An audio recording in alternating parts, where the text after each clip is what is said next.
Olá pessoal, bom dia, boa tarde e boa noite. Nós somos o grupo composto por mim, João Pedro de Aguiar, pela Larissa Campos Pimenta, Mara Luiz de Almeida Santos e pela Raíssa Elias Bittencourt. E vamos apresentar a vocês o seminário intitulado A Evolução dos Mecanismos de Excreção nos Vertebrados. Esperamos que vocês gostem. Olá pessoal, podemos ver um espécime da espécie Homo sapiens e o que ela está fazendo? Ela está estudando e ela está com sérios apuros. A criança em questão não consegue resolver sua questão de biologia. Quem será que poderá ajudá-la? Meu Deus, mas que questão difícil! Os animais, por meio de seu metabolismo, produzem substâncias que devem ser excretadas. Entre elas encontramos as excretadas nitrogenadas. A substância X é a menos tóxica dos catabólitos nitrogenados e também a menos solúvel em água, sendo excretada de... Assinale a alternativa que contém termos que preencham corretamente as lacunas da alternativa anterior. Nossa, eu realmente não entendi nada sobre a diferença entre as excretadas nitrogenadas de cada grupo de animais. E agora, quem poderá me ajudar? Os supervertebratas. Fica calma, Kika. Essa questão está relacionada com o sistema excretor e vamos te explicar tudinho. A homeostasia é uma condição fundamental à vida e para manter o equilíbrio no ambiente interno de um organismo, o sistema excretor atua com dois mecanismos, a osmorregulação e a excreção. Para que o metabolismo de um animal funcione normalmente, é necessário que o seu volume corpóreo e as concentrações de seus solutos permaneçam dentro de pequenas variações. É importante que haja também a eliminação de resíduos, tais como sais, gás carbônico e compostos nitrogenados. Os vertebrata apresentam uma excelente capacidade para controlar o balanço de água e para excretar os dejetos, tendo o rim um papel crucial neste processo. O rim de um vertebrado adulto consiste de centenas de milhões de néfrons tubulares, produtos de urina.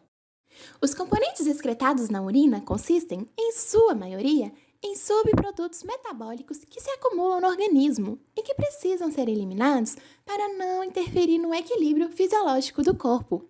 Com a metabolização de proteínas e ácidos nucleicos, o nitrogênio é reduzido a amônia por meio de enzimas, através de um processo chamado desaminação, em que ocorre a perda do grupo amina. A amônia é muito solúvel em água, porém é altamente tóxica, sendo necessário excretá-la rapidamente. Esse nitrogênio pode ser excretado de 3 formas, como amônia, ácido úrico e ureia.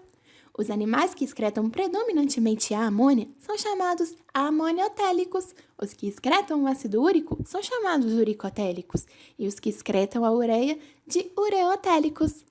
As diferenças quanto à forma pela qual a amônia é excretada se devem, em parte, à disponibilidade de água no meio externo e ao resultado de distinções entre linhagens filogenéticas. A amônia apresenta maior toxicidade, maior solubilidade em água e um menor custo energético para ser liberada, já que ela é um produto metabólico. Os vertebrados aquáticos amoniotélicos são os peixes ósseos que precisam liberar uma urina muito diluída e não vão ter um gasto energético alto para isso. A ureia apresenta uma toxicidade intermediária. Sua solubilidade em água e o seu custo energético também são intermediários. Os vertebrados ureotélicos são os peixes cartilaginosos, os anfíbios adultos, os mamíferos e alguns sauropsidas não avianos. Já o ácido úrico apresenta menor toxicidade, menor solubilidade em água e um maior custo energético para ser formado. Uma grande parcela dos vertebrados terrestres sauropsidas são uricotélicos. Apesar da variedade de animais vertebrados, bem como a variedade de meios em que vivem, o sistema excretor é semelhante e é composto por rins. Esses são órgãos compactos cuja unidade funcional é o néfron. De maneira geral, analisando o rim humano, a filtração do sangue e a produção da urina ocorre da seguinte maneira: o sangue arterial entra no rim para ser filtrado e para nutri-lo através da cápsula de Bowman, que abriga o glomero renal. O filtrado contém água, sais, glicose, aminoácidos, vitaminas e resíduos nitrogenados. O filtrado passa pelo tubo contorcido proximal, onde ocorre a reabsorção de íons, água e nutrientes. No ramo descendente da alça de Henle, continua a reabsorção de água e o filtrado fica mais concentrado. Já no ramo ascendente da alça de Henle, que é impermeável à água, há uma saída de cloreto de sódio e o filtrado fica mais diluído. Chegando ao túbulo contorcido distal, ocorre uma regulação da concentração dos íons para manter o pH sanguíneo adequado. Por fim, o túbulo coletor conduz a urina formada até os ureteres. Os néfrons revelam um gradual aumento de complexidade ao longo da evolução dos grupos, desde os peixes até os mamíferos. Na maioria dos vertebrados, a formação final do rim passa pela formação de 4 tipos de rins: o opistonéfro, o pronéfro, o mesonéfro e o metanéfro, que se diferem em posição, composição e funcionalidade. A perda, fusão ou substituição destes rins embrionários dará origem ao rim adulto. Ei, Kika, eu sou a Dori e vou falar um pouquinho para você sobre o grupo dos peixes. Você sabia que a forma e a função das estruturas dos animais estão intimamente relacionadas com as pressões seletivas sofridas no meio em que vivem? Tanto em água doce quanto na água do mar e nos mais variados ambientes terrestres, diferentes desafios foram e são impostos, e os animais evoluíram com diferentes estratégias para lidar com problemas de perda ou ganho de água e solutos no ambiente em que vivem e a eliminação de suas excretas. A amônia, Kika, é o principal produto da excreção dos peixes. Ela é produzida e transportada pelo sistema sanguíneo até as brânquias, de onde é excretada. O amoniotelismo é comum em animais aquáticos, por ser muito solúvel e necessitar de grandes quantidades de água para ser eliminada. Desse modo, a excreção da amônia ocorre através das brânquias, da pele ou de outras membranas permeáveis banhadas por água. Os rins primordiais, denominados pronéfros, são formados na fase embrionária precoce. Esses rins são desprovidos de glomérulos e desenvolvem um par de ductos arquinéfricos, que se conectam à cloaca. Esses rins estão presentes na vida inicial de todos os vertebrados, desaparecendo ao final de um determinado tempo do desenvolvimento embrionário. Em seguida, os rins mesonéfros se desenvolvem nos peixes. Os ductos arquinéfricos formados no estágio anterior pronéfrico se mantêm nos rins mesonéfricos, que permanecem funcionais durante toda a fase embrionária fetal. Nos anominiotas, peixes e anfíbios, esses rins se tornam funcionais também na fase adulta, sendo chamados de rins opistonéfros. O grupo dos meus amigos condrictis, ou peixes cartilaginosos, apesar de serem estritamente aquáticos como eu, liberam a ureia como composto nitrogenado. E isso ocorre como uma estratégia para manter a osmorregulação. A ureia é continuamente eliminada pelos rins, de tal maneira que o animal consegue controlar a quantidade desse soluto no sangue, equilibrando as concentrações de sais entre o meio interno e externo e compensando a desidratação osmótica. Olá, Kika. Meu nome é João Sapão e eu vou te ajudar a resolver essa questão. Bem, nos vertebrados terrestres, a água é frequentemente escassa, dificultando assim a eliminação da amônia. Como os amniotas perderam as brânquias, elas não constituem mais uma via para a qual a amônia possa ser excretada. E tendo em vista essas restrições terrestres, a amônia é então convertida ou em ureia ou em ácido úrico. Ambas são formas menos tóxicas que resolvem esse problema imediato da toxicidade da amônia. Além disso, é necessária uma menor quantidade de água para excretar a ureia ou o ácido úrico, de modo que a água também é conservada. Nos grupos dos anfíbios, que inclui os sapos, salamandras também e cecílias, a excreta eliminada é a ureia. Durante a fase larval aquática, os anfíbios eles excretam nitrogênio na forma de amônia. Na fase adulta, os anfíbios excretam a ureia, que é sintetizada a partir da amônia em combinação com dióxido de carbono, através de um ciclo denominado ciclo da ureia, e apresenta um conteúdo moderado de nitrogênio e a toxicidade e solubilidade intermediárias. necessitando de pequenas quantidades de água para ser excretada. Sendo mais solúvel em água, a ureia pode ser excretada em grandes quantidades na urina. E ela é transportada pela corrente sanguínea de seu local de síntese, no caso no fígado, para os rins, onde é excretada. Uma segunda função da ureia é a desintoxicação por amônia, quando não há água o suficiente. Já que a ureia não é muito tóxica, ela pode ser concentrada na urina e conservar a água. O urotelismo foi um fator importante para a evolução dos vertebrados terrestres, pois permitiu com que o nitrogênio fosse retido em um estado não tóxico até que a água seja disponível para sua excreção. Na fase embrionária de larvas de anfíbios, pode-se observar o desenvolvimento de um rim pronéfro, que se torna funcional durante certo tempo. Todavia, o rim pronéfro embrionário inicial geralmente é sucedido pelo mesonéfro larval, o qual durante a metamorfose é substituído por um rim opistonéfro na maioria dos anfíbios. Nos anfíbios, bem como nos muitos tubarões e peixes teleósteos com rins opistonéfricos, os túbulos renais transportam os espermatozoides, ilustrando o uso duplo dos ductos que servem para o sistema genital e urinário. Oi, Kika! Agora nós vamos falar sobre o grupo dos sauropsidas, que incluem alguns animais que não voam, por exemplo, os esquamatas, que são os largatos e serpentes, as tuataras, os testudines, que é o grupo das tartarugas, cágados e jabutis, onde eu me incluo, e os crocodilianos, que são os jacarés, crocodilos e gaviais. E tem também aqueles que voam, que são os sauropsidas avianos. Nos tetrápodes sauropsidas surgiram duas vias evolutivas para solucionar os problemas relacionados com a economia de água e eliminação de nitrogênio. Os sauropsidas avianos e a maioria dos não avianos dependem principalmente do uricotelismo. O ácido úrico, que é apenas ligeiramente solúvel em água, é formado nos rins e transportado pelos ureteres até a cloaca. O ácido úrico na cloaca une-se a íons e formam um precipitado de sais de sódio, potássio e amônia. A água não utilizada se difunde através das paredes da cloaca de volta ao sangue.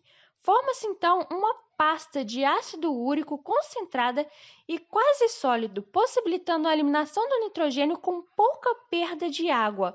O ácido úrico é uma purina sintetizada a partir de vários aminoácidos em combinação com o carbono disponível nas células.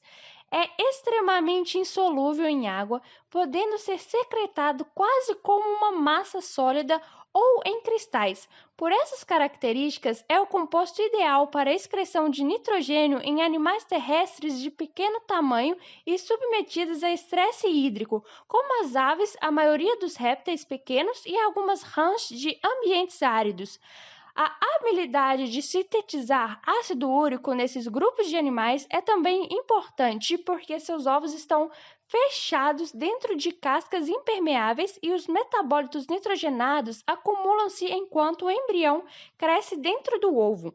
A formação de ácido úrico, embora seja um processo lento e que gaste quantidades consideráveis de energia, produz um composto que cristaliza e precipita. Sendo um precipitado, ele não afeta o desenvolvimento do embrião, mesmo estando dentro do ovo. Em amniotas, os rins mesonéfros são reabsorvidos durante o desenvolvimento embrionário, quando surgem e passam a ser funcionais os rins metanéfros, a partir dos estágios finais da vida intrauterina. Esses rins apresentam aumento significativo no número de unidades funcionais, além de modificações nas estruturas dos néfrons, na composição dos túbulos contorcidos e especialmente no surgimento das alças de Henle. Isso em sauropsidas avianos e mamíferos. Tais características proporcionaram aumento na eficiência e na capacidade de concentrar a urina, garantindo assim importante economia de água. Os sauropsidas não avianos controlam a perda de água a partir de um tegumento espesso que reduz a permeabilidade de sua pele à água. Além disso, os rins, a cloaca e até mesmo a bexiga urinária são conservadores de água, o que significa que eles recuperam a água antes da eliminação de nitrogênio do corpo.